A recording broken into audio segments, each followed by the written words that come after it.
and welcome to Dark Matters. I'm Carly Spell. And I'm Jonny Standing. So this is our first, we're calling it a non-episode, aren't we, Jonny? Because we're going to be doing a series of these at Drake, Michigan. Really pleased to be here with my good friend Jonny. And we're going to be deep diving some topics that are very kind of close to our hearts, mainly in relation to existence, I would say. Yeah, there's so many different things to discuss over the coming weeks, I'd say, like simulation theories and all the rest of it. Yep. Basically, and many other things for that matter. Yeah. One of which to is to break it down to see what we can come up with. I think that the question is that we're going to try and get to some places where people are trying to understand why things are like they are and why they don't have to be like they are, and that there is nefarious energy behind it, such as the way the governments are working, the corporations, all the things that seem to be oppressing us, that have our time and our energy, and we're like little slaves running around just to get the food on the table. And that's just the domestic side of it. But really, to get further and further, a deeper understanding of just what is going on. Yeah, what is going on? So again, like you touched on it there, John, it's like it's energy and time, which are two big topics that we are going to deep dive. As we said, this is kind of more of an introduction, put the meat on the bones, meat team. We're going to deep dive language. We're going to deep dive etymology. It's about construct, isn't it? And these constructs are constructs within a construct, a box within a box within a box. Yeah. And the system loves to put us or confine us into these constructs. So we will postulate. That's what we were saying, weren't it, Jonny? We're not here to say that we're right. We're not even saying, that you may think that we're wrong, and we're going to try and avoid those two words. And certainly in legal terms, he who makes the claim has to provide the material evidence. Now, we're going to kind of pull the thread of the multiversal jumper and kind of see how we can perhaps give a linear, inner standing or, and lay that out hopefully for people, and that people will, join us on the journey. Spot on, that. Yeah, exactly. That's it, yeah. So we've already been kind of sat here for a while, haven't we? Yeah, we have. I think we've exhausted ourselves already. Yeah. It's just to where to start, really, isn't it? I could start with, let's say, some of the ideas of what people's idea of the meaning of life is, or where it comes from. For instance, you've got all these different religious ideas and views and spiritual ideas and views. There's a new age, there's all kinds of other things like that. And then you've got the physicists telling you that you could be in a simulation. There's all kinds of different things. But if we begin with nothing, let's call it emptiness, or the unconditioned, where there's no conditions whatsoever. So if there's no conditions, then it's eternal. There's no beginning, no end, no life, no death. I'm not saying there's no existence. I'm not saying that there is any existence. I'm just saying, let's just call it that. So from that springs all life, and that would be darkness, actually, as well. Hence and the dark silence. Matters. Yeah. So if let's just say that we drew a little symbol of a circle, and that represents eternity, infinity, and then you put a dot in it, and that's the first dot of light. As soon as that has arisen, so has time, and so has a beginning. Light and time start at the same time. So that everything that is emanating from that place, let's call it the without for now, this unconditioned. So the without is always there, permeates everything, it just is. So that once something has begun, you could either call it a creation or whatever you like, it's the source of all things. Once that starts, it's got a beginning, so it's within it. So that everything that is in the universe, and I'll include all the dimensions, all the multiverses, everything, anything that you could possibly imagine is within that. Yeah. So that the unconditioned is without. Yeah. And here's where it sounds a little bit strange. The within is only within the within. That's everything that you can possibly perceive. But the without is within the within and also without it. And try saying that after a few drinks. So the unconditioned permeates everything. and conditioned. Anything with conditioned things arise from those conditions. No matter what those conditions are, that's how things arise. And that comes from that source. There are other people describing that unconditional state as the absolute or God. Or infinity. Yeah, or infinity, which it is. And or the way sort of thing, like it is in Taoism, with Qi being like it's the energy that comes from it, the breath of life and stuff. In sort of Christian terms, that would be the word, I think. In the but beginning all the was same, the word, there's lots of different names and terms for that. But where we're getting up to, and we'll pass through loads of different things that have been constructed since, and especially through history, is the question is, why are we in such a conflict? We're in a dilemma, and the dilemma is what is right, what is wrong, what is good, what is bad. This duality is there. This duality has been created.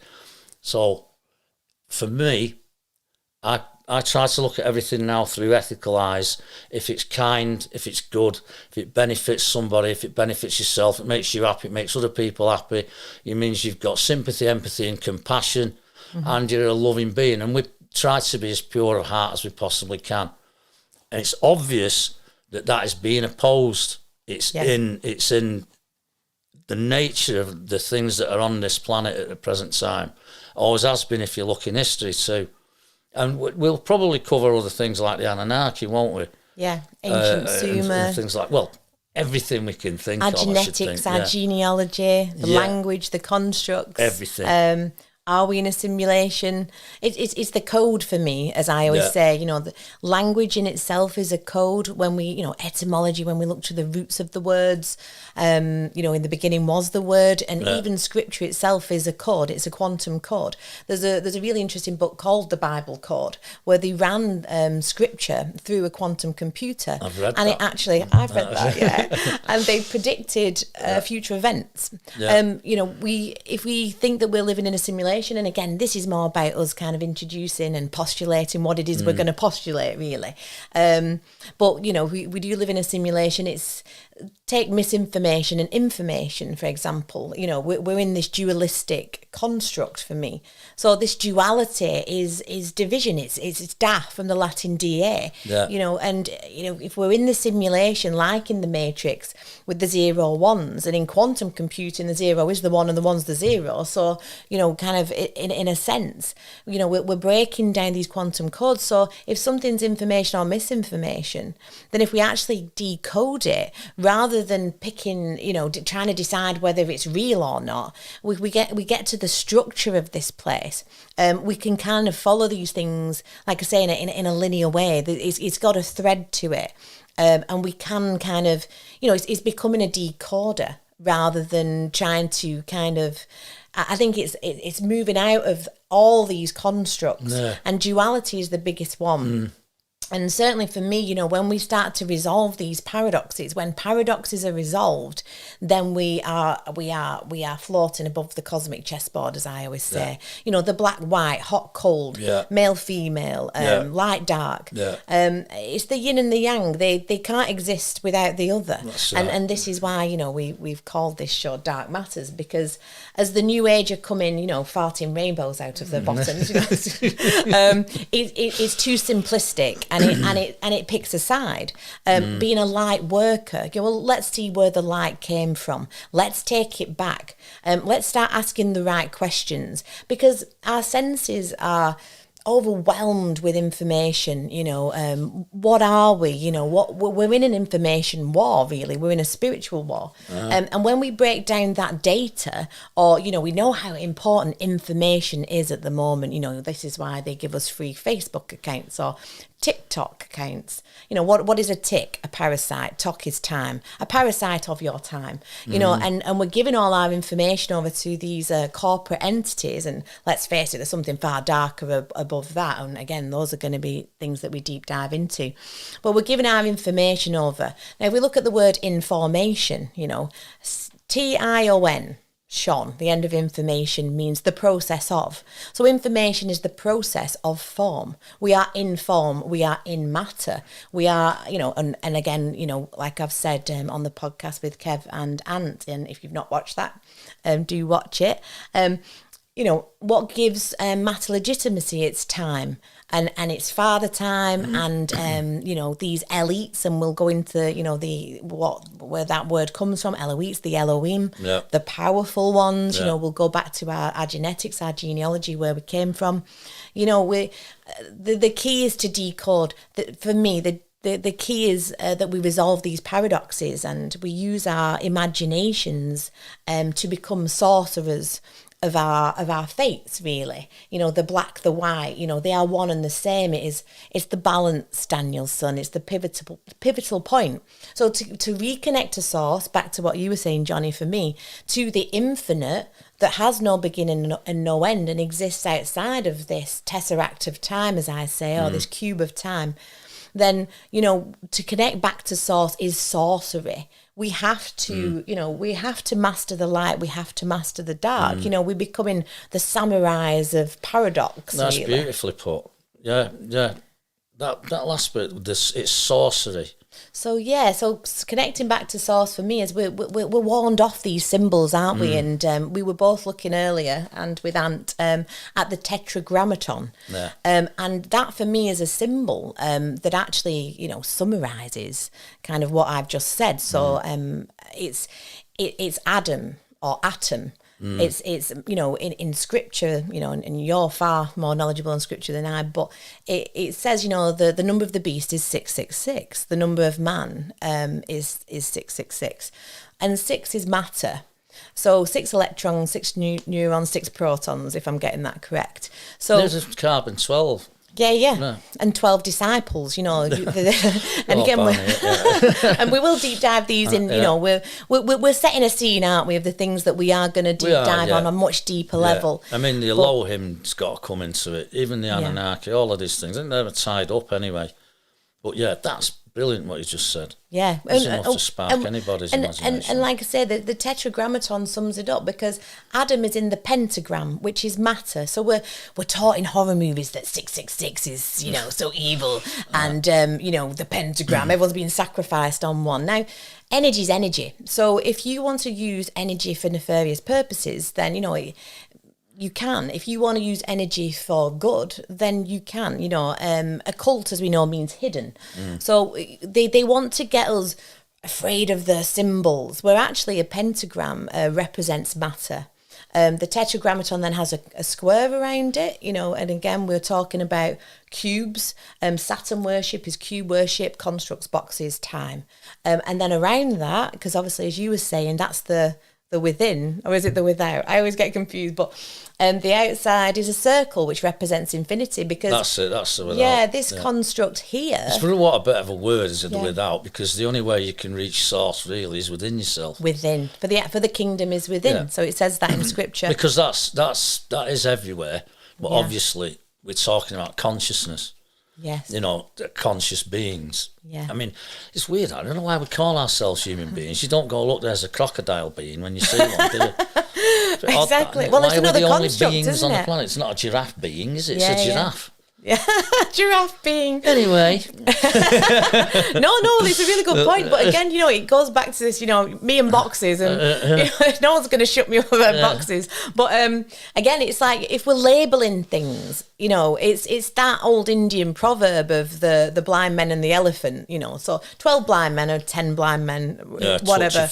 They're all touching around an elephant, and they all have to describe it. And they all describe it it's like a rock. It feels wrinkly like an old woman's face. So they're all describing the same thing in a completely different way. Now, this is the Tower of Babel. This is how language and constructs will continue to Latin divide us. And we keep doing that, then we keep labeling things and constricting ourselves, confining ourselves, confining our minds. It's the mastery of the matrix of our own minds, isn't it? The labyrinth of our own minds. And when we master that, Magi nation, the magi, the sorcerer connecting back to source. When we transmute those lead heavy frequencies, which is the hex, the 6, when we transmute that into spirit is infinite. This tesseract of time, this box, this cube, this Saturn worship keeps us in dense matter. It's a density of sorts. So for me, you know, when we start to learn about, you know, alchemy and we start to alchemize our spirit, you know, lead to gold is, you know, the lower lead-based frequencies, and that's, you know, you know, lead to gold is matter to spirit. We're transcending or ending the trance, as I've said before. But what I think that kind of alchemy is, and if you know, you've heard of something called cymatics, have a look into it. It's basically where frequency, because we know everything's frequency. Yeah, I know. You put sand on something that vibrates and you get the different shapes and stuff. Exactly. There's a Japanese guy's done it with the water. When they freeze it. Dr. Emoto. That's him, yeah. And they put a certain intention or a word on it. Yeah. And if it's you know, like something pleasant, it makes these beautiful shapes. And if you sort of fart on it and call it an arsehole or something, it just tumbles, doesn't it? You know, but I mean, there's something in that. It was like sort of the water holds the frequency in the shape. Well, it freezes when they freeze it.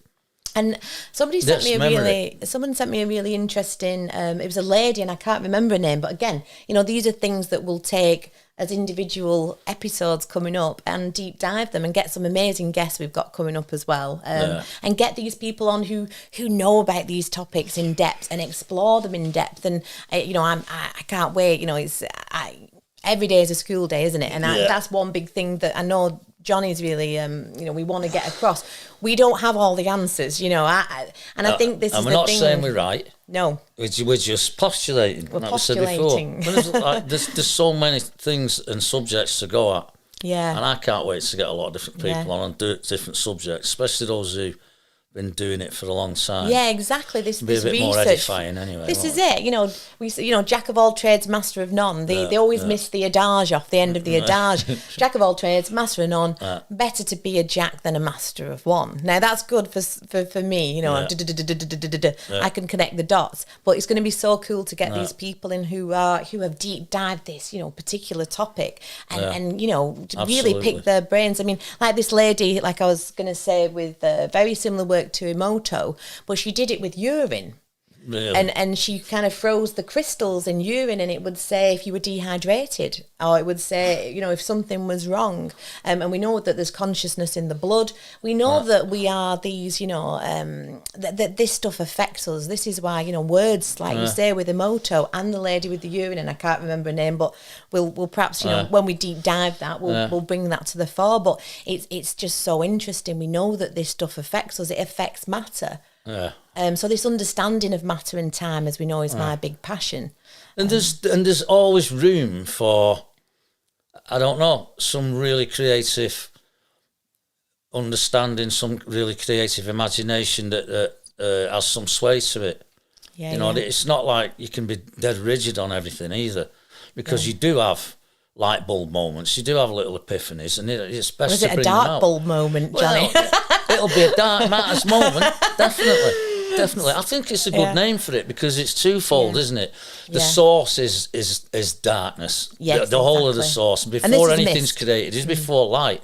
That's what has a beginning. That's where time starts. Yeah. So that is infinite. The darkness, and it's the emptiness of it, the silence of it. But then you've got that same principle. You know what? I've just forgot what I was going to say. We all do you know that. What I should have done? I should have stopped smoking weed. Not that I smoke it anymore. I could say that about wine. I'm very well behaved these days. Nice guy, But no, that's exactly it. And you know, again, we were touching on it earlier, and you know, it's all in their codes. It's all in their symbols. You know, the true symbol of the devil, if there was one, isn't the pentagram. It's the hex. It's the 6. And in low frequency cymatics, you know, the lower frequencies create a hex. Right. And it's seen on the face of Saturn. You know, so it says supposed to be on the top. Yeah. Basically, I've seen film whether that's NASA there released or not, it. And again, we're going to deep dive this, aren't we? You know, I you know, this opportunity to deep dive this stuff, you know, I can come and be interviewed, and it's going to be a real switch over, and I'm really looking forward to the challenge of interviewing others who can kind of enlighten us all far, far greater than I can. I can just, You know, it's like I'm just. It's like a colouring in book for me. You know, so to get these experts, actually, expert in quantum grammar means no expert, but we'll deep dive quantum grammar as well. Definitely, that's a good one. I'll tell you what. That's what I've remembered. What I was going to say. There's like dark matters at the beginning. Everything is dark, but we are suffering from, which is called in conventional terms, you know, you're stumbling around in the dark, don't know what you're doing, and we're up against nefarious people, and they quite often get labelled as dark. I'm not saying that calling them dark is an offence to, you know, the all and everything absolute, because that's where darkness is as well. It's not that, is it? There are different terminologies for it, but the matters that we're going into, some of them are dark, but then at the same time, we embrace the dark that we know we're talking about. Yeah. That created light, which is good. Yeah, you need it. And I think it's that dark side of the moon. You know, we're talking about symbols, we talk about art. You know, it's one of my favourite quotes by Manly P. Hall, and he says, you know, when the human race learns the language of symbolism, then a great veil will fall from the minds of men. And these symbols are acting on our subconscious minds. All the time. And our subconscious mind is the veil itself. Flick veil, it's evil. Now, it's what separates us from the all that is, from the infinite. You know, this tesseract of time has a beginning and an end. It has an alpha and an omega. It does. And it resets. So let's go into the language of the elites or the WEF. Yeah. What do they want? They want a great reset, whereas we want a great reveal. Yes. You know, we want to connect back to our genealogy, back to our ancestry, because really, you know, and this is, you know, a big thing for me currently. If we're fighting the system, we are feeding the system. There is a loosh of energy. And what is energy? It is time.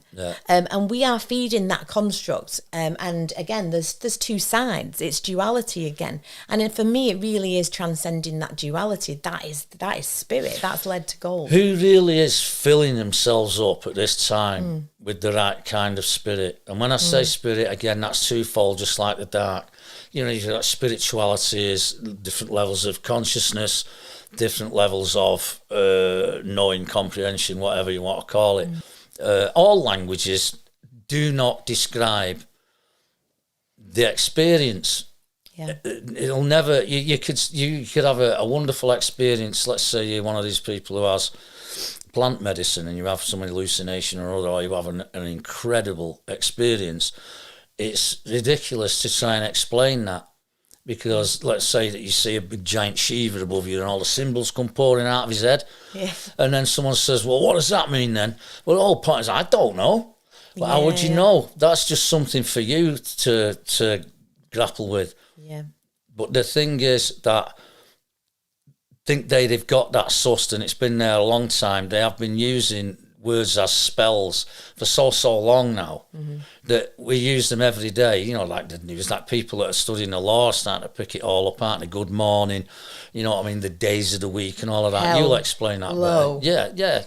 You know, hell, low. Yeah. You know, it's almost like it's backwards English language.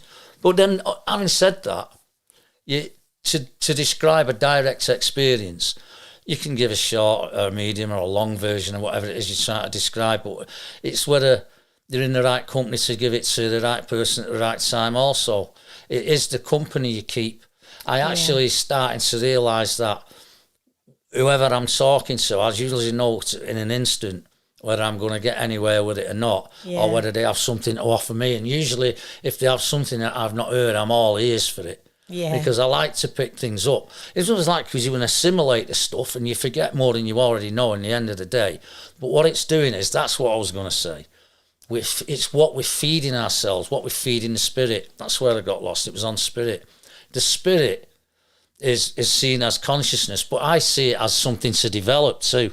So in this, houses a spirit, and that's like there's a spirit of generosity. Yeah. Right? There's a spirit of kindness. So anything that goes on the positive side, just forget the duality now, because that is always going to be there because we're in a battle. But the spirit of loving kindness, the spirit of generosity, the spirit of compassion, sympathy, empathy, all of these things, those lead to higher levels of consciousness. Yeah, those are they are. You are growing yeah. a spirit inside yourself when you follow that. It's not so much rules either. If you look at it, it's always down to you, the choice, but they're unconditional. Yeah. The only condition in it that I can see is the choice that you're making. Yeah. And is that even a condition? Because I'm in conditions that are bad, and I choose not to try and behave like that anymore. Because you're born into it, you end up doing stupid shit. And There's no way you can't help conditioned, you know, we are conditioned. You go to school, you've been programmed and conditioned. It's no escape. Yeah. But something happens to some of us along the way. And that is this. It's this heart side of it. Yeah. You know, it'll stun you and hurt you when you see animals getting abused. It'll stun you, it'll hurt you when you see people being oppressed, murdered, raped, tortured, war zones, famine zones, all this nonsense. Yeah. Is that necessary? It's only necessary for who? Those that oppose all those qualities that I've just said. Yeah. If you've got those qualities, then you can see clearly what somebody's trying to do or what somebody's trying to say. Yeah, those are those high qualities, qualities of spirit. That's right. And, you know, Satanism, 666, this kind of connotation that they feed to us, you know, via the media, etc., is to kind of keep us away from the deeper esoteric, you know, meaning and understanding of it, because they want control over matter. That's what Satanism is, really. It's the mastery of matter.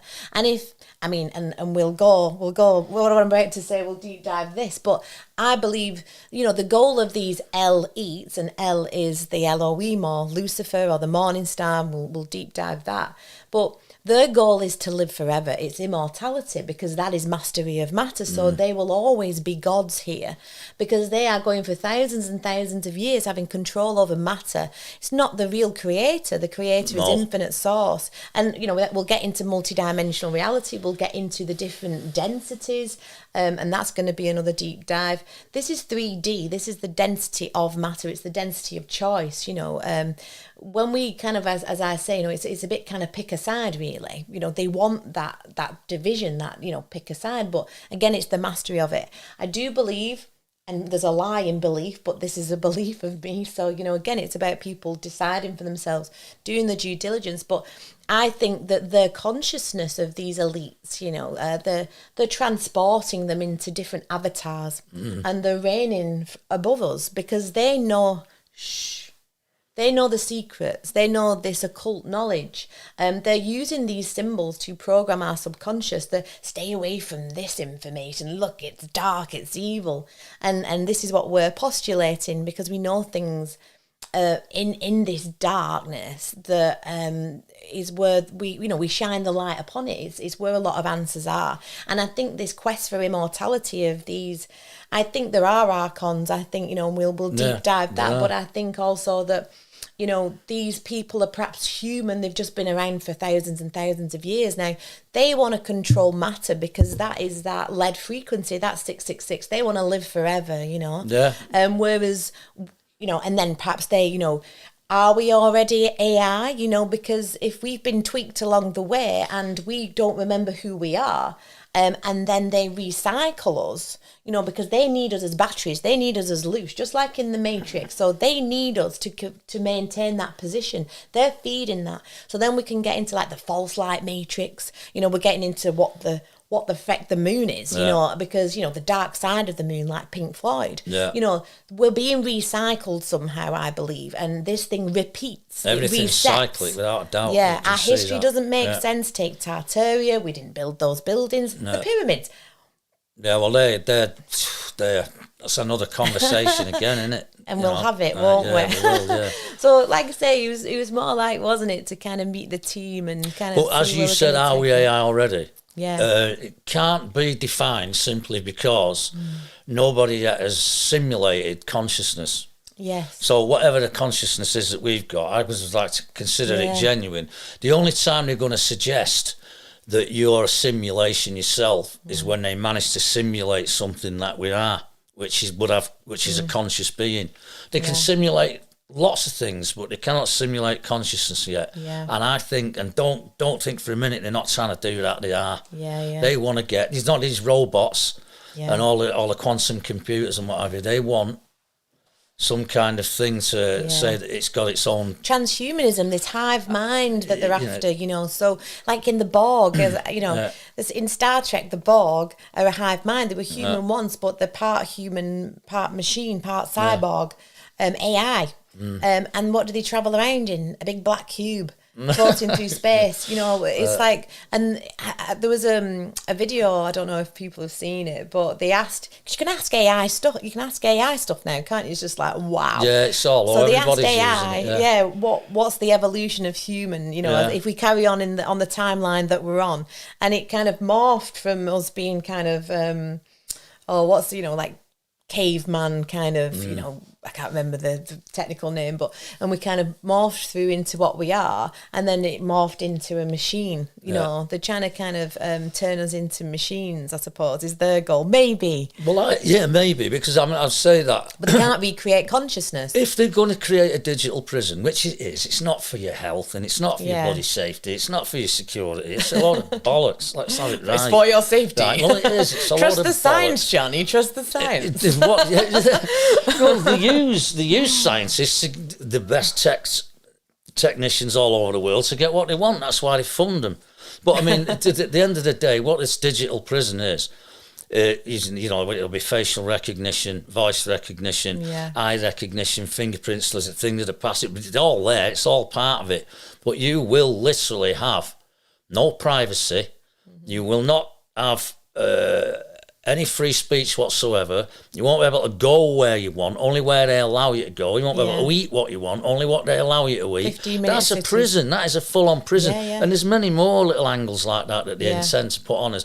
And this is what people need to be aware of who haven't thought about it yet. Yeah. Because everyone, if you look at it now, we have mobile phones. Even I've got one. I want to throw the bloody thing away. I'm getting. I have urges like that every day. I look at it. Well, I think it's the mark of the beast. What are we all doing? It is the mark of the beast. And the mark of the beast will be on the left. And then what they'll do is, especially to the next generation, is isn't it easier just to have it in your arm? You're hooked. We're hooked. You're hooked. I have to say, I'm bad with don't lose it in a bar. Now when you've had a few pints, just stick it in your arm.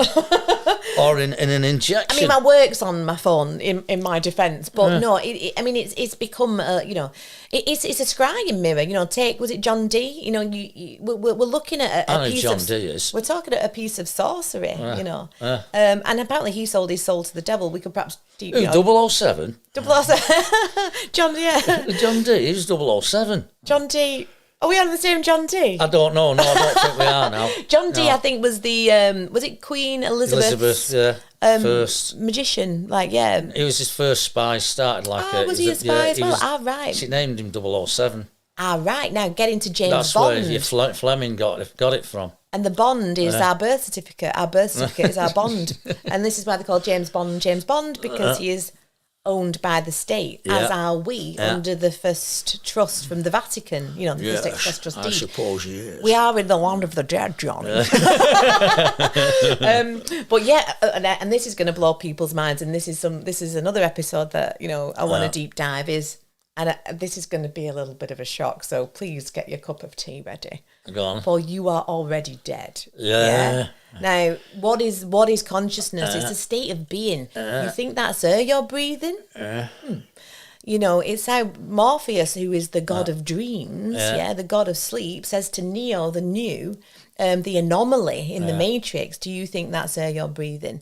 So really, in the Matrix, in the construct, we kind of are already dead. We talk the language of the dead. The English language is a construct. It is from the language of the dead. Yeah. Legalese, works on the dead fiction via the birth bond, where we are own chattel property. Until we breathe life back into the vessel with spirit, we are matter, we are dead. And there'll be lots of Matrix references, won't there? See that? But I think that's a brilliant way of looking at it. Because we're not dead. I had an epiphany. Even in quantum senses, that's not what you mean, is it? No. You fast asleep, unconscious to something. Yeah. Is not alive to it. Yeah, because it's like we chatted about it before.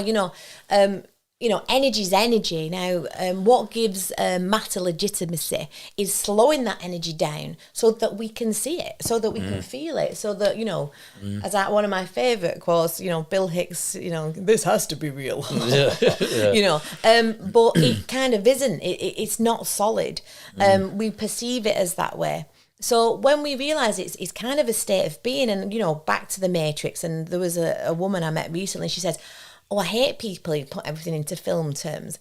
And I'm like, well, hate's a strong word. But, but you can't not, because we're being told constantly in film.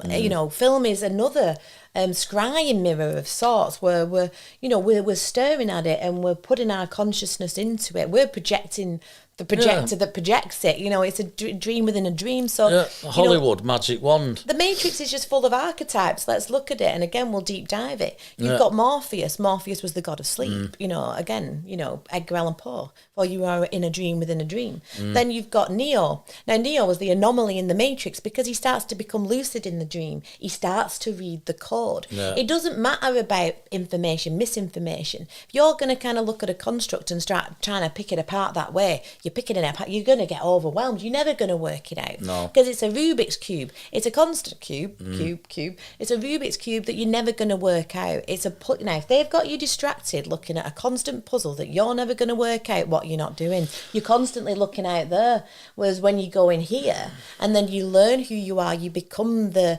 anomaly, the Neo in the Matrix, then you start to read the code. Yeah. And then when you do that, take the Trinity. Trinity is another archetype. The Trinity is the all that is, really, because you have the creator that is represented by male and female. Yeah. And the Trinity goes obviously into scripture and it's far, far deeper, and we'll deep dive that. But again, other characters in the Matrix, who have you got? Who's on the computer outside the Matrix? Cipher. What is a cipher? A cipher deconstructs code. It's a key. You get the Merovingian. You get the Merovingian line in there. It's all in there, Did I think that the Mr. Smith characters in it are like everybody just walking around in Tesco? Well, just bear with me a sec. If you sit down and have a cup of coffee with somebody, and they're thinking, oh, you're a nice fella, and you're a nice fella, and we're getting on and having a nice chat, and then you suddenly say something that, like you mentioned something to do with the or something, anything like that. Suddenly, Mr. Smith arrives. Yeah, exactly. And then it's, you what? And then they start turning on you. Oh, you're not a conspiracy theorist. I don't have any conspiracies. I've never conspired against anyone in my life. Define conspiracy. But all I did was say something and you flip your lid. Yeah, it's a bit like that. Because they're all part of the Matrix, because they're not being shown. There's no one there to show them. There is no Neo, and there is no what's he called? And that's Morpheus. I mean, if you think about it, in the end of the end Matrix, where they lift him up, don't they? In front, he goes to the Machine City. He's blindfolded because it's the eyes that are the deceivers. Yeah. And all he needs is the code. Yeah. And he offers up and he says to, the demiurge or Yahweh, or he says, because I've tried to have a conversation. I said, listen, pal, hey, I'm more powerful than you. And what does Neo say? He says, I can do what you can't. And he brings, it's like Luke Skywalker bringing balance to the Force, I suppose, ultimately. But he sends himself up on the cross, doesn't he? He goes up like that. Yeah, I remember it. So, the cross, obviously, corpus hypercubus, the cross is a cube. He's saying that he's worked out the game, and you need me more than I need you. And that's that power from within. The kingdom is within. When we understand how powerful we are and stop looking at the eternal, unsolvable Rubik's Cube, as in, deep dive in the law, well, I did that for 15 hours a day and then thought, oh, hang on, if I'm doing that, then obviously it's an amazing backdrop, as all our learning and, is, but it's about turning, for me, knowledge into gnosis. That's the alchemy, because there's so much information. But when you start to be able to read the code, and then, after that, he's out the code, isn't he? Him and Trinity are flying in and out. So you're right. There it is. And we're just talking about a movie, but we're not. Yeah. But it was like Star Wars has got the light and the dark in it. Come over to the dark side. Yeah. And then there's, the Force be with you and all that. Exactly. Which means a source, I suppose, doesn't it? Yeah. I mean, and you know, I've mentioned the Law of One books, and again, we'll perhaps get somebody who knows them. And, you know, I've read them.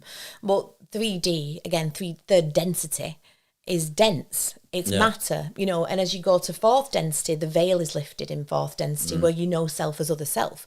Whereas here, we're kind of enslaved by our own free will, you know. Even if we're contracting in law, it's out of our own ignorance because we don't know the system, you know, and the system's very clever. Once you come out of one construct, it's gagging give you another. And hence why you've got the new age, you know. 5D consciousness. Well, what is 5D consciousness? Is that that's another box within a box to me?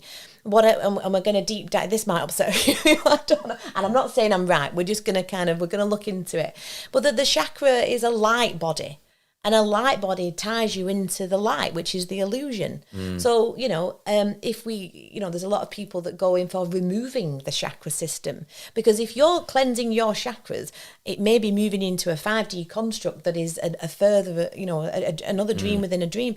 And this dark matters, this, you know, coming back to that.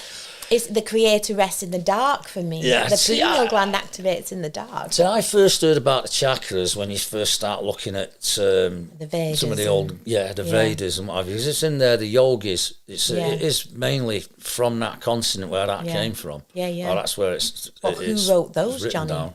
The Vedas. Maybe it's all construct. Maybe AI has been writing all these books to keep us in these constructs. Well, I don't know if AI has. I'm not saying we are. I don't know. I'll just upset every major spiritual belief going in an hour. Because what that's saying is it's artificial, and I'm not certain that my consciousness is artificial. No, I don't think so. But all the same, it's just stuff. It's just stuff. Yeah. I had this epiphany, like I say, that I go, oh my God, what if I'm already dead?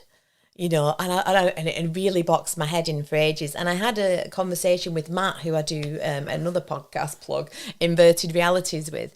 And you know, he understands quantum far better than I do. I have a grasp on it, and that's as far as I can go with it, honestly. But you know, he was saying that we are, because even in the dream state, you know.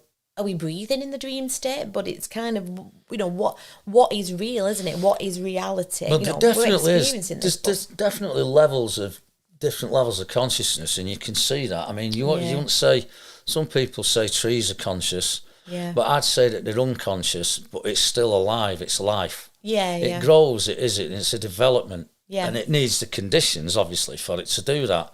But there it is. And there's all these other people say they feel pain and all the rest of it. Doesn't broccoli scream when you boil it?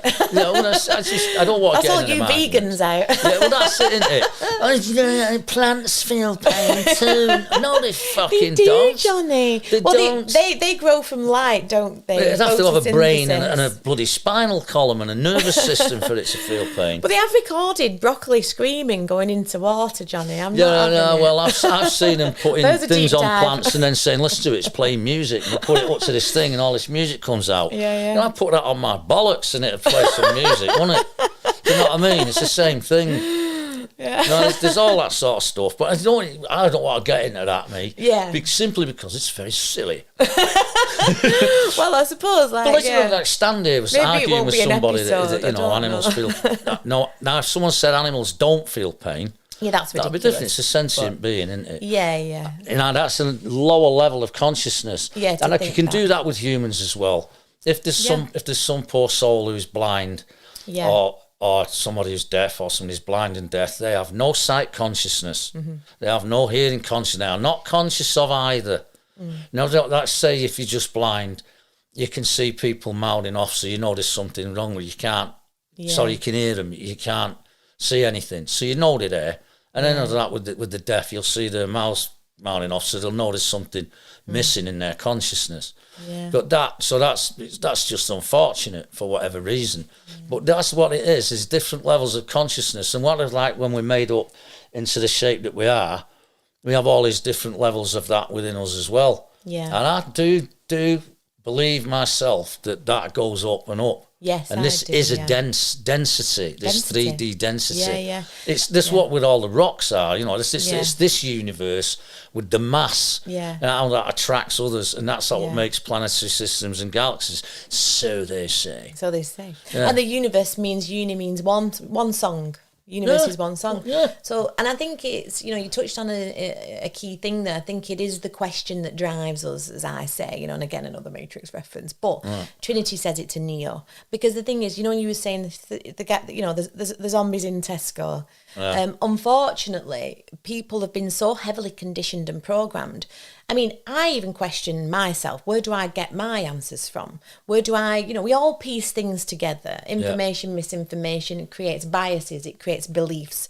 And that's why, we're going to try and pull at this multiversal thread, really, and postulate and try and provide as much evidence for what we say as possible. But it's ultimately for you to make up your own mind. Yeah. But because the question drives us and creates that neural pathway in our minds, unfortunately, people, when you kind of question them on their beliefs and where they've come from, get very angry and defensive. They defend it as a reality. They defend it as a reality, but they've just heard it somewhere said on the TV, or they've read it in the newspaper, or Sheila said it next door.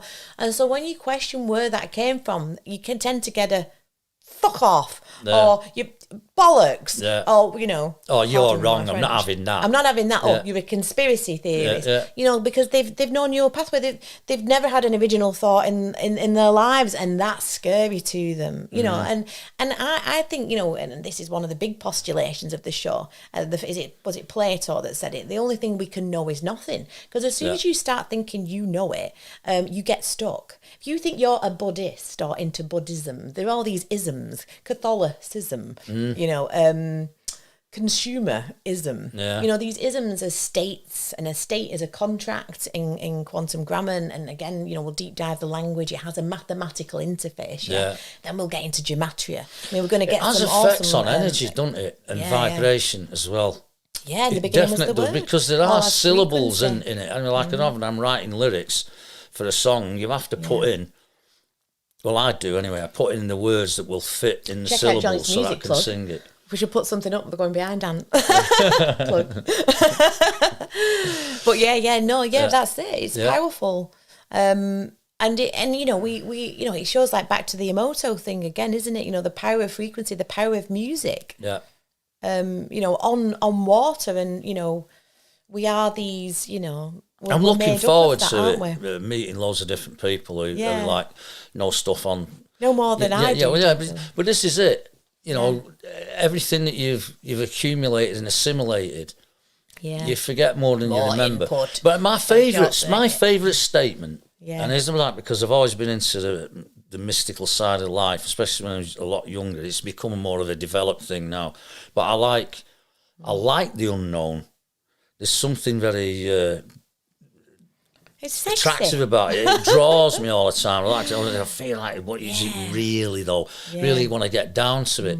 So, basically, at the end of the day, it's the underpants of the universe. It's dancing around. The great unknowing. But it's the universe dancing around in its underpants. But the language is dressing it up in the wrong pants. Exactly. Quite often. Yeah. It's got the wrong... It's not experiential enough. And that's what we need, is a new language that's more experiential. Because otherwise, people are walking down with their heads down.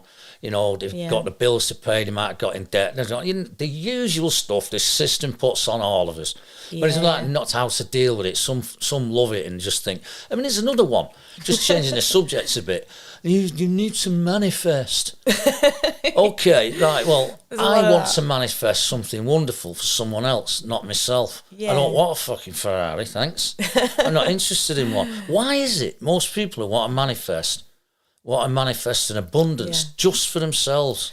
Well, and I think it comes down to this scarcity and lack that we're taught as children, that, and let's face it, outside of the banking structure, people think that kind of wealth kind of ends at the Rothschilds and the Rockefellers, and it is far darker and it's far larger. I mean, I may have said this, just as an example from, people don't know me, I kind of have a bit of a history in legal and law. Again, I looked at that puzzle constantly for the last 3 years, and it has expanded my mind and consciousness no end. But I've been awake over 20 years. So it's not just about that. And then I realised when I was exhausted with it, and I was just constantly staring at this puzzle and then this fight and feeding this beast still. I thought, I'm still doing it. However, the knowledge, turned into gnosis. Yeah. That's the invaluable part. That's the pathway. So for me, it's kind of, what was the point? What was the question? Basically, why do people only manifest something selfishly? So I think if we can kind of start to begin to understand that, it's not just this manifestation of the light either. It's like we're taught this scarcity and lack, like I say, so they're taking all this wealth and power, and the example I was going to use before I totally lost my train of thought, so thank you for that, was that, I get to look at a few forensic audits, and those are, it's a document basically it's a report that shows, basically, I don't like to use the word fraud because we join in with it, so we kind of agree to it in our ignorance, but so let's stay away from that word for now, but let's just say it shows the fraud in mortgages meaning death pledge, mort, death, gage, pledge. And we actually create the credit in very simple terms. But, I get to see this mortgage report, and Santander, I may have said it on the last interview, but it shows this, how it's unfathomable to us, this asset stripping that goes on of our equity, of our equitable share of this earth under the Creator. That's what's been hijacked. So Santander, say between 1997 and 2016, just in mortgages. Now, this is one bank in one corner of the earth, just with mortgages, and this isn't without the securitization. So times it by 10, times it by 100, 47 trillion. That's one bank. And that's times that by 10, times it by 100. Not loans, not debt collectors. They can actually securitize, and this is why they need our signatures on these instruments without turning it. We'll deep dive the law in a different episode, but it's our signature that creates the value, you see. Yeah. So they can actually securitize job applications. Right. And make money from that. But they're not manifesting it, are they? That's actually a deception. No, but I suppose we're so busy in the depth of this scarcity and lack, and that we haven't got anything, that there's a kind of in agreed to it, or there's we're not giving in love and charity then, are we? Because then it's about consumerism. It's another ism, contracted, isn't it? Yeah, it's like, what can we get for ourselves? How much crap can we accumulate before we die? And then they recycle our souls and it begins again. Now, I'm not calling anybody who wants to manifest something for themselves a bad person. I'm not saying that. I just and then it's passed around like the book The Secret. Yeah. And everybody's trying to do it because they're unhappy. And if they're not unhappy, then it's unsatisfactory life. It's just not quite right. So they need to manifest something for themselves in it. And send it's like praying to God, send me a nice man. I've been on my own for years. To it, though, isn't there? Terrible. It's apathetic. I get the manifest. The power but isn't of our it minds. But isn't that what the battle is anyway, between pure heart and egotism in yourself? Yeah. Never mind what these people are creating over us. Yeah. Well, I suppose it's overturning the tables of commerce. In Scripture, Jesus overturned the tables, didn't he? He went in and removed the tables of commerce from his Father's temple. Yeah. And we know that our temple is here. Jesus walked on the water. Yeah. We've got to be Christ-like, not Christian. Christian's a hijack of the Christ. We have to embody the Christ. Yeah. And if we remove commerce and consumerism from our minds, then we are starting to become Christ-like. Yeah. When we walk upon the waters, as Jesus did, then we walk upon the maritime waters, and it goes back to the law. Yeah. And also we're raising, when Jesus raised Lazarus from the dead, he's raising the dead fiction. So we're having this awareness that we are not dead, but we are not the dead fiction, and they teach you, the register, regis means of the king. So they do the register at school every morning. Yeah. And what do? We all put our hands up to our name. Yeah. And we were talking about this earlier, Jonny. Yeah. We have a Chris name or a Christ name, which is, Carly. Yeah. Not my real name. Yeah. But and then the spell, I have to go back to the first episode for me to explain that. And the spell is the surname. And I was talking about, surname means no name in quantum grammar. It's a name given to us by the state. It is the serpent name. Join those things two together, they create a fiction. Separate them, we start to know who we are, and it's know thyself. Yeah. And this gnosis, knowing, intuition.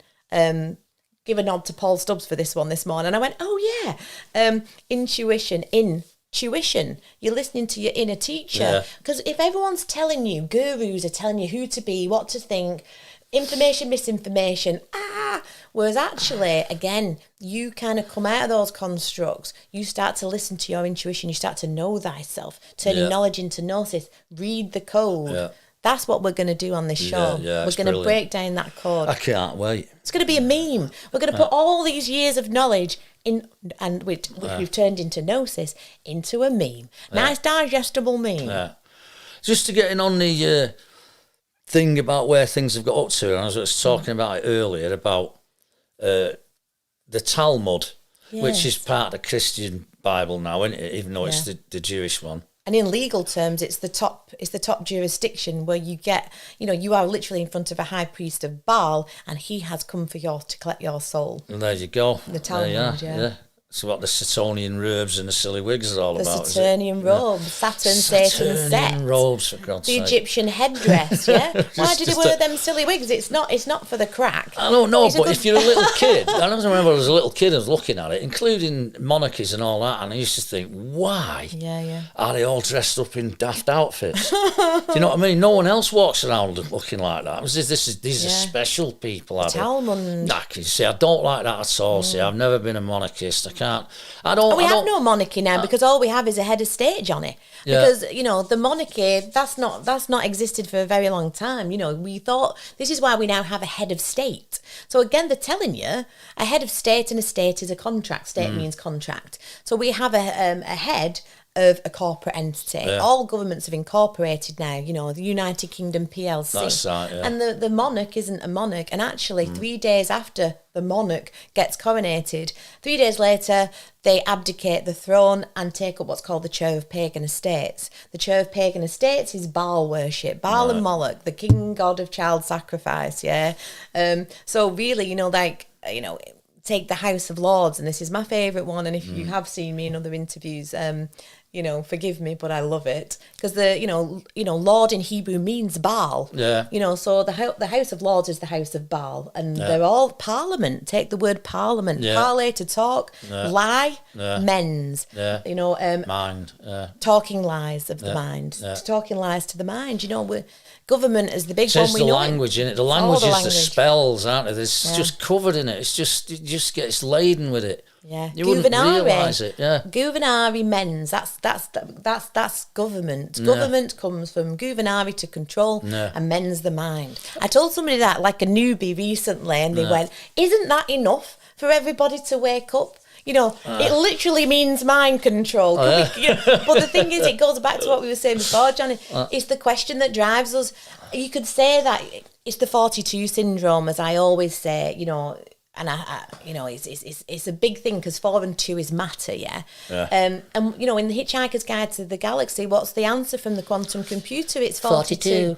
So it's matter, So they're telling you what the answer is to escape the matrix, But again, we don't know these codes, and we've not created the pathway. Everyone who's gathered around this quantum computer in the multiverse doesn't understand the answer that the quantum computer's given, which is 42, because they've never asked the question. It's the question that drives us.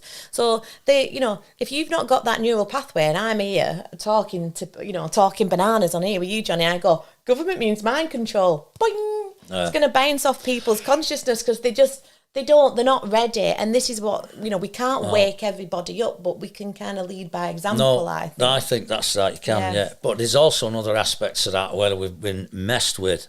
And it's tied in with the old Sumerian stories. And actually in the Bible, only people don't read it like that, but they are. But the Sumerian stories of the Anunnaki, that is basically, you're talking about the Elohim.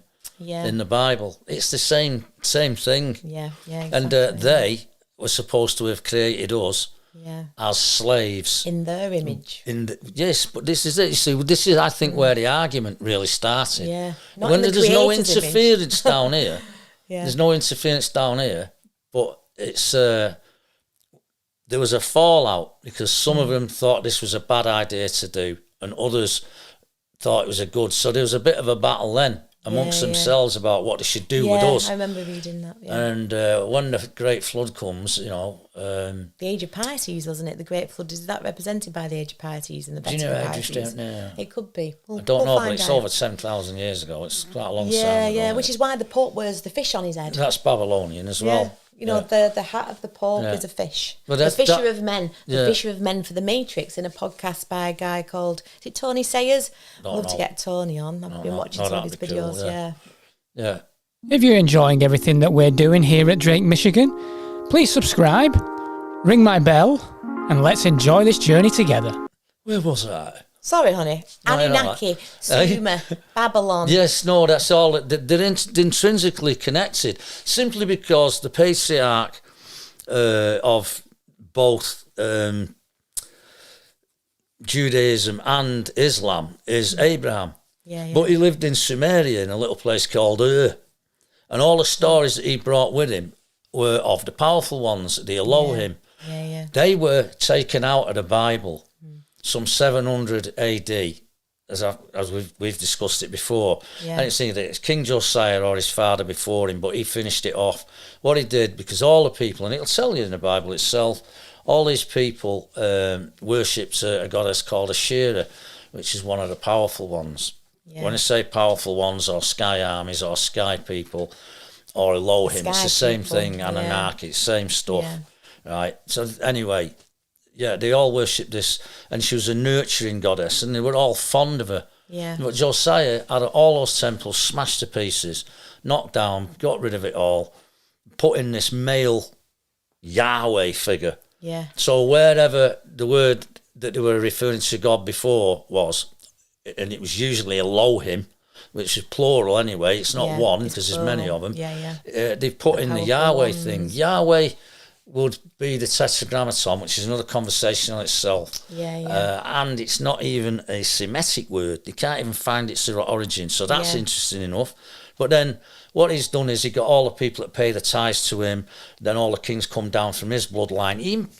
What he did was consolidated power and control. And made it very male, because now Yahweh is a jealous God, and he's a man, he's your father in heaven, and he rages and gets cross and does all this stuff. I mean, you're like tiptoeing around a psycho quite a lot of the time. Basically, the God of war, it's really isn't nasty. It? It is the God of war, because that's what they needed. And they get us to pray to the God of war and worship. So a lot of those stories in the Bible are basically things that Abraham brought in from Samaria. Just talking to Anthony. The earlier ones. And then at some point, some of the priests or whoever they were and the kings, they've changed that, airbrushed that out, put Yahweh in there. And later on, like I was saying earlier as well, jump up a bit and you get to 320 somewhere AD, where Constantine is now claiming he sees a cross in the sky. Don't forget, he's an emperor, a Roman emperor. I was in York, and there's a big statue of him outside the cathedral. Because he turned everything Christian. Outside Minster, Because what they did was they murdered all the Gnostics, got rid of all the other papers. Up. We've got a lot invested in this, right? The fucking Roman Empire. Shut those Gnostics up. The Roman Empire's collapsing. They turn it into a Holy Roman Empire. It becomes Catholicism. Right? Yeah. It's the Vatican. Caesar became Pope. So it's basically come out of this evil thing and then expects you to want to be something. But it's taken the movement at the time, which was all these Christian groups, and they were all different with different ideas. And then it's consolidated it down and using the Old Testament in there as well, which is a Talmud, put that in, which has already been fiddled with. And that's a plagiarised book anyway, in so many ways. It's an astrotheological plagiarised hybrid on its own. But then you get the Christian thing is a little bit more difficult. So half of the scriptures are missing, half the Gospels are missing. There's Gospels of Philip, Mary, Thomas. There's loads of them, right? So you're just left with these four. And then the writings of Paul, who quotes Plato in it, which is weird. Again, there's a lot of stealing going on in it. Anyway, but it's been messed with. So you're not going to get any true message either in that old one nor in the new. Yet look how incredibly profound that impression has had on the whole of the world, pretty much. Right? Because it's simply people are taking it they created all the kings of Europe to scrap amongst each other for things and go and get people degrees, go to other lands and find it. As like as I say, even though the British Empire broke away, the currency still belongs to where the real wealth is, which was with the Vatican. And actually, the British Empire is still registered. Exactly. The United Kingdom PLC owns all these countries on paper. Exactly. So it just all went underground. Yeah. And turned into. It's like the Portuguese and the Spanish. They take all the Southern Americas and they wipe out all those people and all those priests with those beliefs, so that they can use this code that they've got. This idea that they can get them to believe this literally, but from their point of view, so you can be controlled. Not only controlled, but gain power over the whole world. It's satanic in itself, that idea. Yeah, because that's what the Roman Catholic Church is. Yes. When you decode all of its isms and all of its rituals, it's satanic. It's the satanic Roman civil empire. I was brought up a Roman Catholic. Clue is in the title again. And even I've thought about it. When we actually just Roman think logically, Catholic. It is Roman. Yeah. Caesar just became Pope, as we say. But even going into we know how powerful words are and frequency. And so if they get a bunch of us going into a church, which we know they kind of built the kind of antennae for frequency and energy, the stained glass windows mean something, and I want to deep dive that because I kind of forget what it is now, but they have great significance. I think they were coloured in later for some reason, but anyway, without going there, but they get us to go into these buildings and chant, I think we touched on it in the interview I did with Kevin, and it's just when you look at it from like a logical point of view, we're trying to turn wine into blood and the wafer into the body of Christ. Well, then it's cannibalism and it's blood sacrifice, and in front of this guy nailed to a cross, and we're all going up there as children going, turning the body into the blood, turning the wine into the blood, drink it. I remember thinking, this is weird as a kid. I hated it. I used to get dragged to church. But, it says in scripture, as we say, don't worship an altar of wood and stone. And that's exactly what they get us to do. So we're constantly breaking the Creator's laws because we don't know what we're looking at. And we're in these satanic rituals all the time. So it's like somebody said, well, it's to do with intent. And, well, not to them it's not. It's to do with energy. And if you're joining in, I mean, there is an element, I think, of intent, but if you're kind of joining in with it in your willful ignorance, then kind of they don't care. It is that looshing of energy. It's like in the Matrix where they're turning us into these batteries that they recycle, And round churches, they bury us in coffins as a display, as a display of the might, of their power, over matter. Do you think then, Carly, that... if you look, just quickly go over history and you look at all the kings of Europe and all that, all the monarchs of Europe having their battles and all the rest of it, and the shit's happening all over the world, it's naturally led up to a corporate move, governments and all the rest of it the way they are. It's corporate, military, Vatican still involved with all of that. Yeah, it's Rome, isn't it? But that, Rome, as it stands at present, all through that history, they have needed the masses to do the dark deeds for them, but only by fraud, only by deception. Deceit.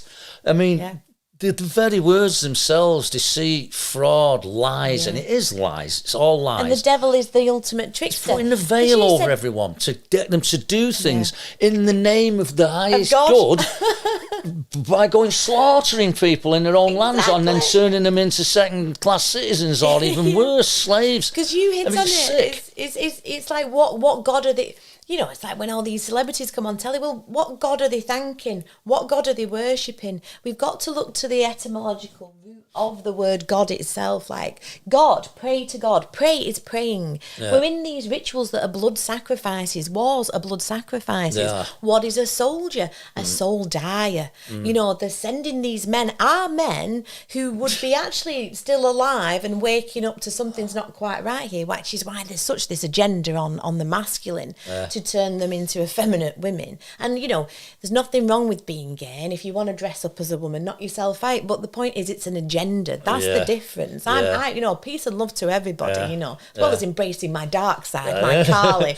I realised Carly, actually, you know, I realised she was the goddess of destruction, but she's also the goddess of time. She's also supposed to destroy, you know, nefarious things. It's not all dark like that. It's not all exactly, and they keep us away from these kind of ideas or principles of darkness that actually it is rebirth.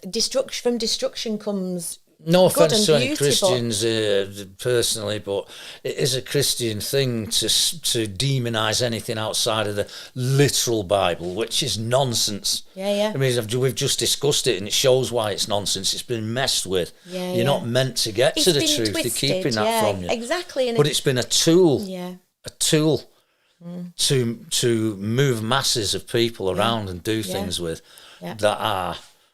It's totally against having a pure heart. It's all in the words, isn't it? Religion means to hold back, to thwart, to bind. It comes from the Latin religiare. It's not meant to set you free. It's meant to confine you in. And, you know, religion is totally against spirit. It's about matter.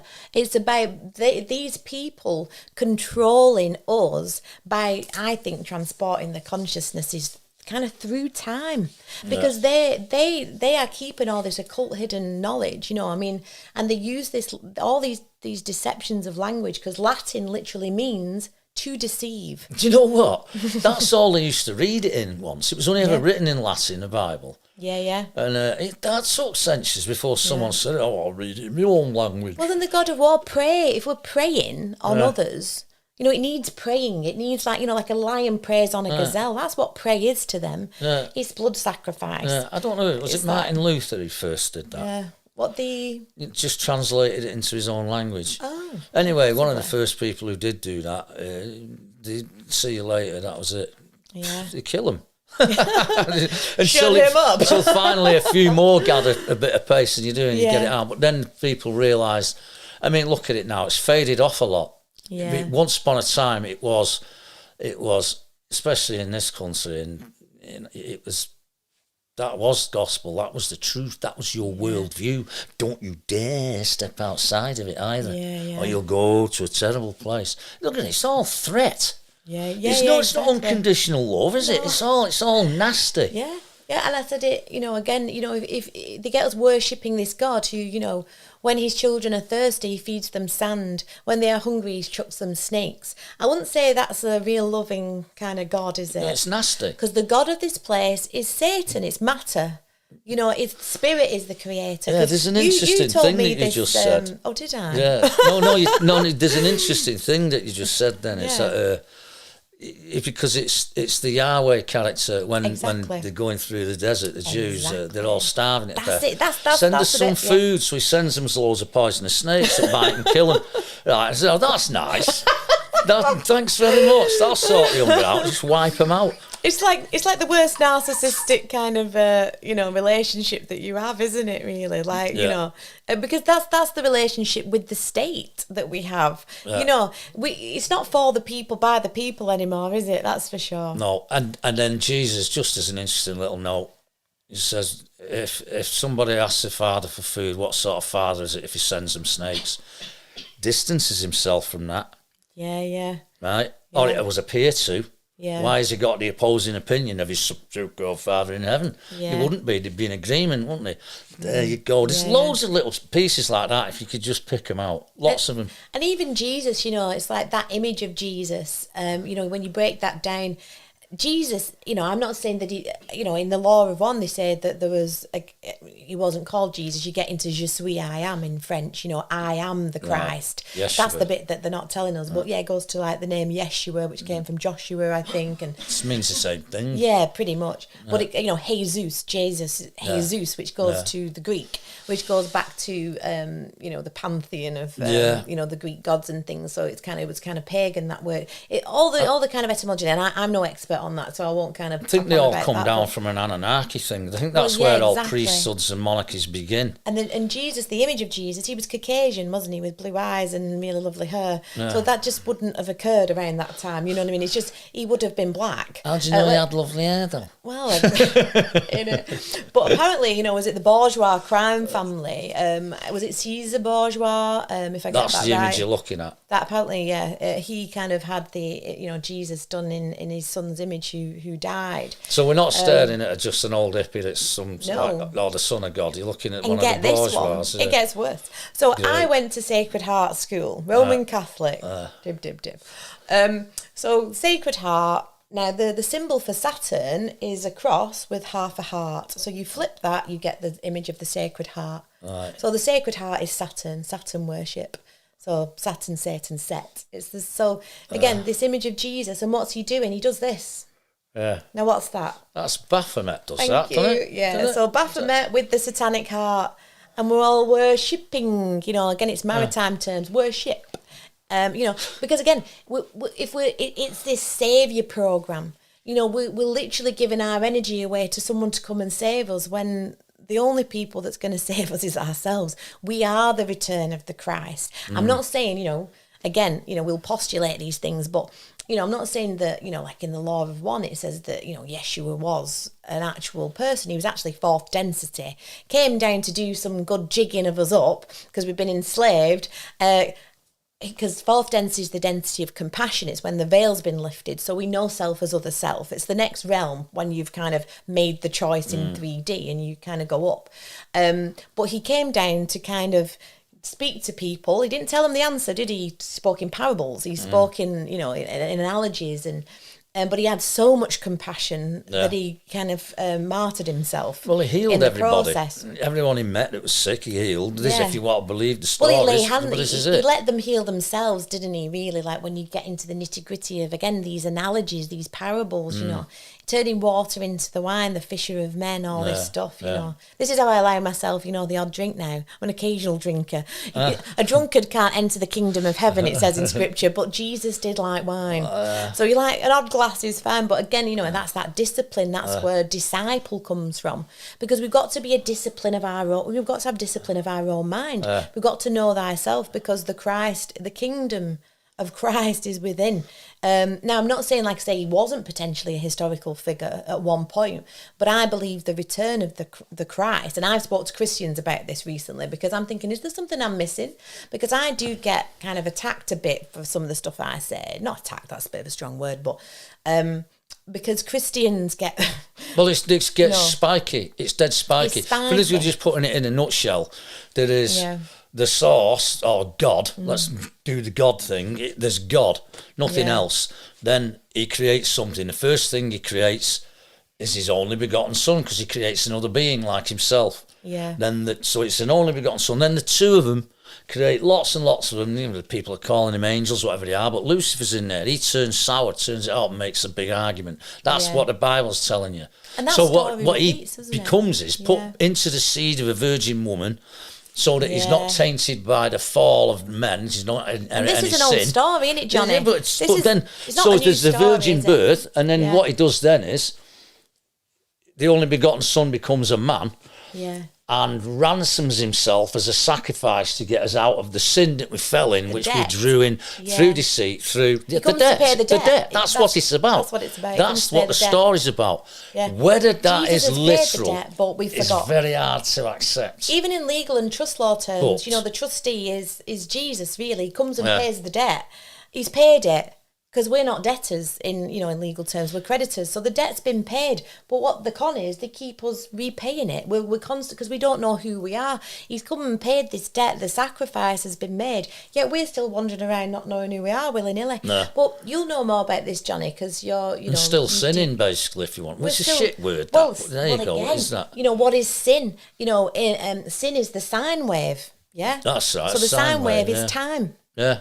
And this is why you always need a co-signer on a legal document, because, you need Adam and Eve sinned together, so they co-sinned. Right. And then what happened is, Adam overthrew God, well, didn't overthrow him, but kind of defied God, and he was made to till the land. They're all commercial terms. Till, cash, the cachet of the mind. Yeah. That forgetting that we go through every time we're kind of recycled or reincarnate via the false light matrix. Right. Well, that's a deep dive. Let's not go there. No. But we'll go there. We will this go is there. what Dark Matters is about.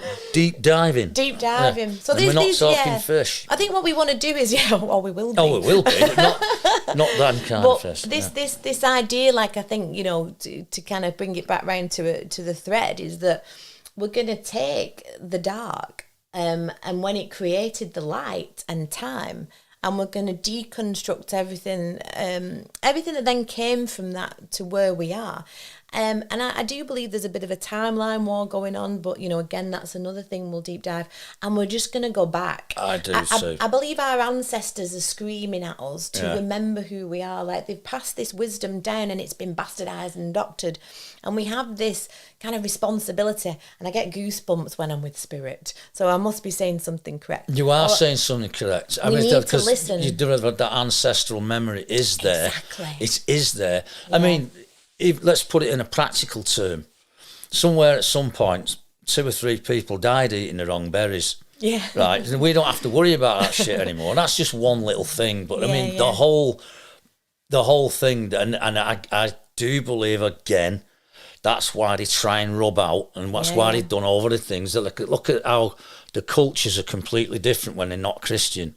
Yeah. And they go over there and they murder them all to get rid of it. Yeah. Like they did in all the South Americas and the North Americas. The whole of that continent turned Christian within a short period of time. Yeah. With all that bloodshed. But they were told by the Pope, make sure you kill all the priests. Make sure you get all their religious books. Get rid of them. Yeah. And I think, this it's just such an important thread that's missed when we're so busy fighting the system, or, it's like, hang on a minute. We need to heal those ancestral lines. We need to kind of, we need to get back to who we are, really. And there is a thread to that. And we can weave that thread, the devil's the great deceiver. What was it, Jonny? And again, let's start with this one before I go off track. We'll get back to that. But, this story of the sun rising, being crucified, rising over the 3 days, it's astrotheological, isn't it? It is, yeah. And these stories have been told, haven't they, from Babylon to ancient Sumer. That story it's in astrology, scripture basically. it's nothing based new. on the 12, the constellations, the 12 disciples, yeah, the sun the Southern Cross exactly is in the house of bread. Bethlehem translates house of bread. House of bread, yeah. So he's dead and he's born again after 3 days. It's just the sun, and he dies on the cross. Yeah. In the southern hemisphere. Yeah, me and Anne have had these conversations. You follow Yeah, but when you so see many that people and you first hear it, you go, bloody hell. the chrism oil, isn't it? Yeah. I mean, Kundalini rising, we're going to go there, because Kundalini is also serpent energy. All this yoga and Kundalini rising, cleansing your chakras, and then this is from a trained yoga teacher. So there's something for me. I'm not saying there's not something in it, but we know that they take these things and they invert them, and it's a bit of a new age trap for me. And we're going to deep dive that again. This is just us chatting out where we're going to take this, but that is such a huge deep dive. This new age is not, like I say, it's all light. Be a light worker. Rainbows. We know that the 6-coloured rainbow is it's 6. It's imperfection. The 7 is refracted, the Creator, but the 6 it's a satanic rainbow, really. But again.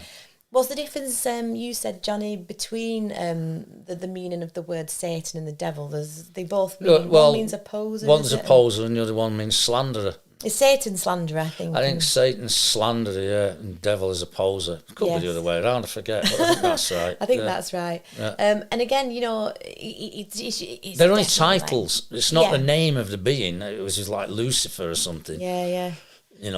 Or whatever you want to call it. Yeah, it's Lucifer, the morning star, but in scripture, Satan was called the morning star, but also was the Christ.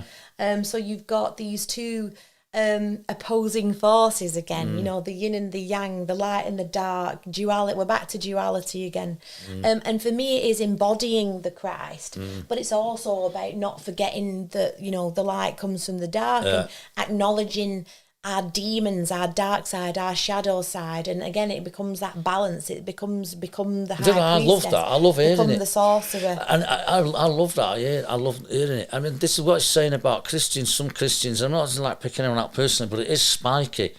When someone believes something, and this is the thing, the belief, you know, the people that believe, and when you believe something, you'll defend it. You get stuck as a reality. Yeah, and you can do all kinds of crazy stuff, but you know, trying to say you're right over that when you're actually doing nothing but a dishonesty to yourself. You're not being as honest with yourself as you possibly can, because if you really were, you'd go, oh, really? No. That's how we got in this mess in the first place, that's isn't what it? This is all about, folks. I believe that. Okay, let's have a fight about it. Belief, you know. Belief, what is it? Yeah. It's a form of delusion, basically. It is a form of delusion. I mean, I would say in some terms that I believe that what I'm doing is right. Why? Yeah. Because I only follow what I think is ethical. And if I wanted to follow the other things and do whatever I want, then I could be the worst person on earth with no conscience. And there's a key, a conscience. Yeah. What the heck is that for? I mean, if you haven't got one, who is it you're answering to? Yeah. Yeah. And again, you know, especially from my experience, you know, in the system and with the law, and, you know, no piece of paper is going to tell you that you're a sovereign being. It's another trick and a con, you know, because again, if you're constantly feeding your energy into that puzzle, now there's good things to it. If you've got you've got assets, put your house in a trust, start to reclaim things, learn banking. You know, there's this. It's not. I can put 3 years of studying the law, and I've got a law degree from years ago, into that meme, you know, and, you know, Dark Matter's website's going to have resources for people who want practical solutions to the matrix, really. But the matrix is, like I say, it's the labyrinth of our own minds. And you know, I always use this analogy, but it's because it's perfect. It's David Bowie in the labyrinth. He's got the clock, he's got time, and he's running her ragged. And, you know, she's going to get the child that was stolen. I've come to take back the child that was stolen. So she makes her way through the Goblin City. She comes out the other end. David Bowie's there with his balls. And he goes, stop. You know, just be my slave, and I'll be your slave. Just, you know, I'll give you everything, and I'll be your slave. And she can't think of the line. And it's the same thing in relation to the law. You have no power over me. The whole thing falls down because they haven't. It's confidence, faith, and belief. The whole system is confidence, faith, and belief. If only everyone could see that.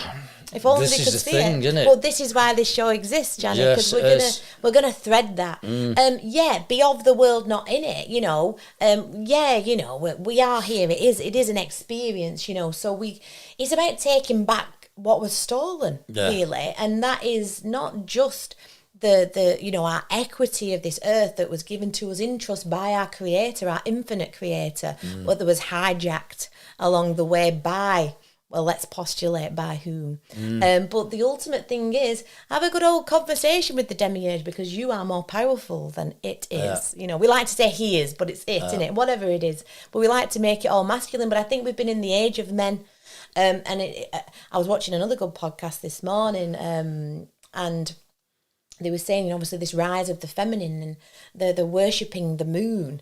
And basically, you know, the image now is of woman stood on the moon, because the moon is this recycling soul centre, allegedly. And what are all women doing? We're worshipping the moon with our cycles and everything, because we're tuning into that thing, but there's something not quite right about See, that I'm into thing. the divine side of things, the divine feminine, masculine, and all of that. Yeah, me too. And, you know, and the There's motherly truth thing. in it. And it's obvious. But I think it's the age of the woman. The age of woman's coming back. But the men have been so ostracised from us. We've been in our masculine energy all the time, because the family unit's been split up quite purposefully by Rockefeller Institution, by this introduction of feminism. Well, we don't need men. I think feminism, the divine feminine, has just been knocked on the head for centuries and centuries and centuries. It's not been allowed to come out. Even like as I was showing you, when that Ashera was worshipped, they all loved her because it was about nurture. Yeah. And then they put this geezer in, sits on a throne with a beard, you know, and he's not pleasant. It's warm. So there's all of that sort of thing. But I know what you're saying about the moon,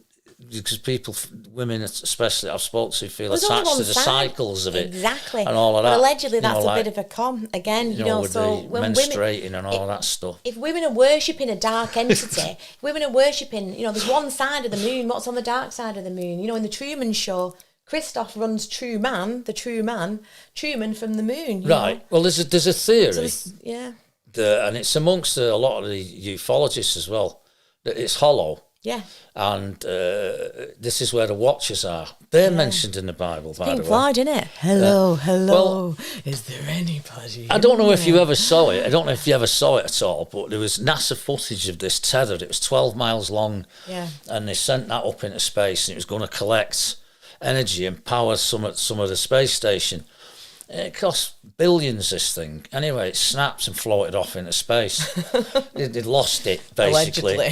Allegedly. But the film footage that I saw, again, not arguing with anyone if they say it's all CGI and it isn't real. It would defeat the objects of it, though, because what happened was something that they denied.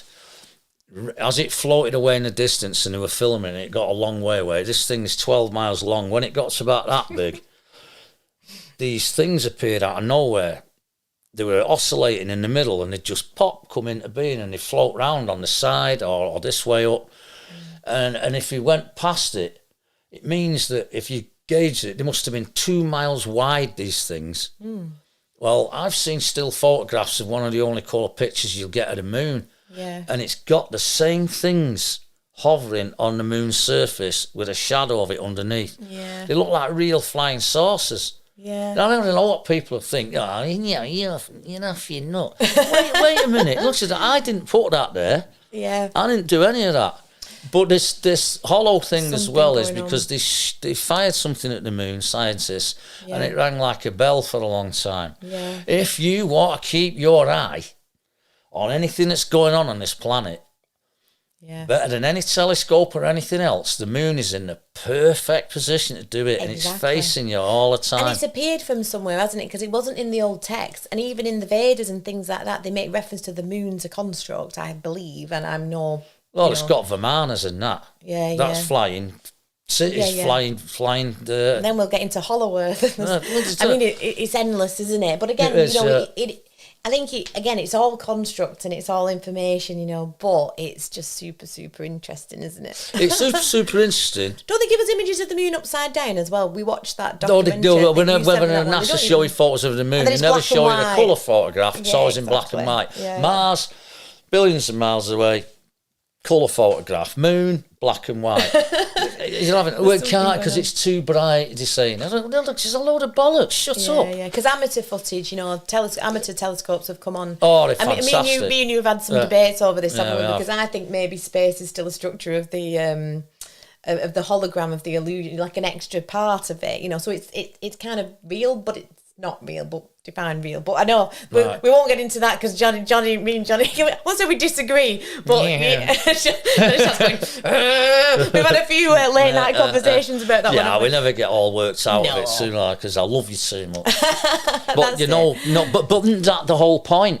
To be able to, express yourself and what are the things that we've heard. Like you say, I want it to become gnosis myself. Yeah. But some stuff, you cannot put your finger on it and say this is what I get all the time. No, there's a dome over the earth and the moon is a reflection of the earth off of it. And that's a fact. And they say that after it. Really? That's a fact? No, come on. Well, it's not a fact at all. I stay away from that. Even if you believe it, it's not a fact. Yeah. And a fact is always something that we've all just kind of agreed on to be a fact, really. What makes an orange an orange? Yeah. How do we decide language? And again, it structures that. I think... We all have a big soul. Yeah. That's a fact.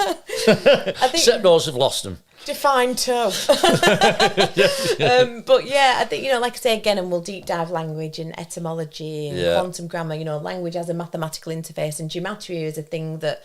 Wow, I've just started to deep dive, but literally, if you want to predict stuff... No, you're right. You've deep dived that stuff for a long time, and gematria is not only is it fascinating, but it does uncover a lot. Yeah. All that you just said, all that etymology, all them codes, they do. To the point where they put, I think they're certain enlightening, numbers, actually. isn't it? They put certain numbers on sports players because it's all coded. Yeah. And we are kind of in a computer program, we are bits of information, really. We're not just that, they might want to reduce us to just that, go back to spirit and consciousness, hence this agenda. And, I don't like to be the gloom lobster, really, because I think, well, just because they want that doesn't mean that they're going to get that. I think their arrogance will be their undoing. And the symbolism, when we understand the code, when we understand, and we've seen it in lockdown when a lot of people woke up like that, didn't they? Because of the pandemic. I fell down a little rabbit hole watching, is it Into the Shadows? Was that documentary by the guy who worked in Hollywood, the stunt guy? Might have watched one thing I saw that. Yeah. And I mean, wow, imagine being one of those people. I mean, like they're separate from us. But, from someone who's kind of, over 20 odd years, but just, wow, that's, and people woke up kind of angry, or people woke up and were like, wow. I mean, I did a podcast with Leanne from Iconic, and her knowledge was off the charts, and she literally, I thought she'd been awake quite a long time. She went, no, I woke up when it happened. I went, wow. So that tip, is it a great awakening? Does it just repeat? And those that do wake up transcend and the trance, or is that timeline shift? Because we know there's a spiritual war, timeline war. Look at CERN, look at what they're doing with the Large Hadron Collider. They are interdimensional timeline dipping. They admit that. They're after. I've not seen it though, so are they? I mean, it's that thing again, isn't it? I've not seen CERN into interdimensional timeline dipping, so it's kind of like, I'm sorry. It's our first show, isn't it, Jonny? He's like, didn't tell you. Shut up, Mum. One her, Mum. But yeah, again, I've just done it there. I've made a statement that I'm telling everyone kind of is true, but we don't know. We can but postulate these things and have a bit of fun along the way, can't we? We can indeed. Yes, definitely. So sorry about that distraction. No, you're all right, my love. So yeah, how are we for time? I think we might could carry on again in a bit if you want. Yeah, shall we call time on this one? I think like we've said, it's going well. Yeah. Apart from me losing my marbles for a minute, it's going I forgot what I was talking about. Jesus, great, do it now, yeah. So yeah, so I've been Carly Spell. I'm Jonny Standing. And this is Dark Matters at Drake, Michigan, and we hope to see you on episode 1. Yeah. This is Ground Zero. We shouldn't say Ground Zero. Oh, that no. has a different connotation. Does that sound a bit disrespectful to something? Well, Ground Zero is like the 9/11 stuff, innit? That's what but have you seen? We've not finished the show, obviously, but they put 2 black cubes where the Twin Towers were to represent Saturn worship. Yeah, well, the whole thing was a Yeah. It was meant to. That was the major starting point for me. Yeah. 9/11. Oh yeah. It's just a biggie. Yeah. It was a huge biggie. Huge biggie. You could see. And Controlled demolition. And it still blows my mind that people only think 2 towers went down, even to this day. Yeah. They don't know about Building 7. No. And yet they're quite quick to go conspiracy theories. And this ability. Without looking at any evidence. We've just said goodbye, but we'll say goodbye again. But I think the thing is with it, I think, people have lost the ability to critically think, and because it's been taught out of us. And that is where we need to go back to without this over-emotive emotional responses, these reacting to things. We've got to kind of look to the thread. We've got to look to the code of it. We've got to look to the cipher of it. We've got to we are the code breakers. Yeah. You've got it. You're spot on. Yeah. And it's a privilege to sit here and talk to you with it and about it. And I can't wait to meet a lot of other people as well. Yeah. And we're going to have some amazing guests on, so stay tuned.